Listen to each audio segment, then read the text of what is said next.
Problema kasi ngayon, sa sitwasyon ngayon, puro Duterte po yung pagmulat mo ng mata mo. Duterte, si Duterte ganito, si Duterte ganyan. The more nilang sinisira yung Duterte, hindi nila maintindihan yung logic na ang Pilipino, parang yan lagi sa teleserye. Once na inaapi mo yung gusto nila, lalo sila nagmamahal doon. Na maintindihan ng mga, may iba pa nga dyan, mga professor pa kung magsalita, di ba? Hindi nila maintindihan kahit bilyong PR pa po ang iubos ninyo. Hindi pa rin po niya mabubura yung Duterte. Kahit po ano pa, hindi niyo talaga mabubura yan. Dahil kita ng tao kung anong pamamalakad ni Duterte, ni Sara, ni Pulong, ni Baste. Punta kayo sa Davao para malaman niyo. Diba? Para makita ninyo at kayo mismo sa salita ninyo, kahit DDH kayo, yung Duterte diehards, kung may DDS, may DDH, Duterte diehard haters. Na wala nang tagang ginawa yan. Ultimo, paghinga ni Duterte masama. Alam mo, may nagsasabi pa, pero unverified to ha. Kayo na lang kung maniniwala kayo. May nagsabi pa na si Sara daw, marireach niya na yung 50% ng approval. So, kung itong length daw na to, kung mag-a-analyze ka daw ng surveys, kapag talagang ganito ang mga length na, parang ito yung critical time eh. Kung sisirain mo yung politiko na gustong maging presidente or vice president, ito na yung time. Pero based dun sa mga raw na surveys, yung mga tao gusto si Sara.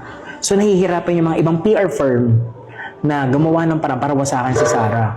Kasi, ang kinakatakutan doon yung 2028. At marami dyan, hindi lang naman yung kalaban ni Sara ngayon, marami pa rin dyan nakatago. Pero ang agenda, sa 2028, maging presidente yung manok nila or sila maging presidente. Kasi ngayon, talagang tanggapin na natin, lame duck na yan. Lame duck na. So, umaandar na lang tong gobyerno na to kasi may nahuhugot pa silang financial dun sa mga budgeting nila. Pero kung sa politika, next year, formation na. November, alam mo na yan kung sino na. Filing.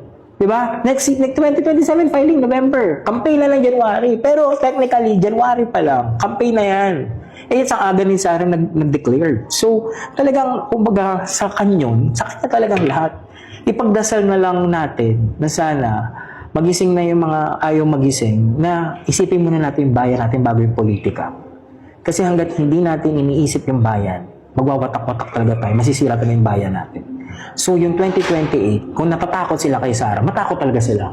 Ako as bilang kaibigan, bilang supporter, matagal na kay Sara Duterte, nakita ko yung difference ni PRRD tsaka ni Sara. Si PRRD, tatay. Si Sara, nanay. Pero si Sara, mas stricto kay PRRD. Ang mali-mali, ang magbabayad. So sinabi nga niya yon, kapag sa 2020, kung siyang pala rin, hindi niya po pwedeng okay na lang. May magbabayad. Na hinahanap natin hanggang ngayon.